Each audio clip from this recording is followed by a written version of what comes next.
Hey everyone, YouTube just introduced something really interesting called likeness detection.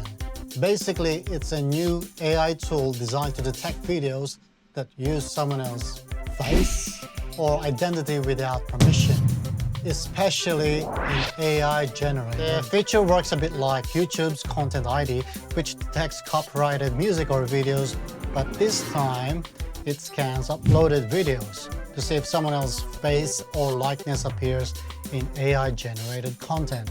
If a match is found, that person gets notified. So basically, once a match is detected, the person whose likeness appears can review the video and request its removal if it violates YouTube privacy's guideline. Okay, so this actually helps protect people from deepfakes that could spread misinformation or impersonate them online. For now, YouTube is actually expanding this feature to a pilot group of journalists, government officials, and political candidates because these public figures are often targets of AI impersonation and deepfake videos. But here's the interesting part.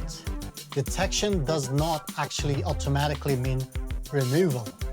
YouTube will still review each request because content like parody, satire, or political commentary may still be allowed on the platform. So overall, this is YouTube's way of fighting AI deepfakes while still balancing privacy and free expression. And according to the company, the plan is to expand this tool to more people in the future. Now, do you think tools like this will actually stop deepfakes on the internet? Let me know your thoughts in the comments.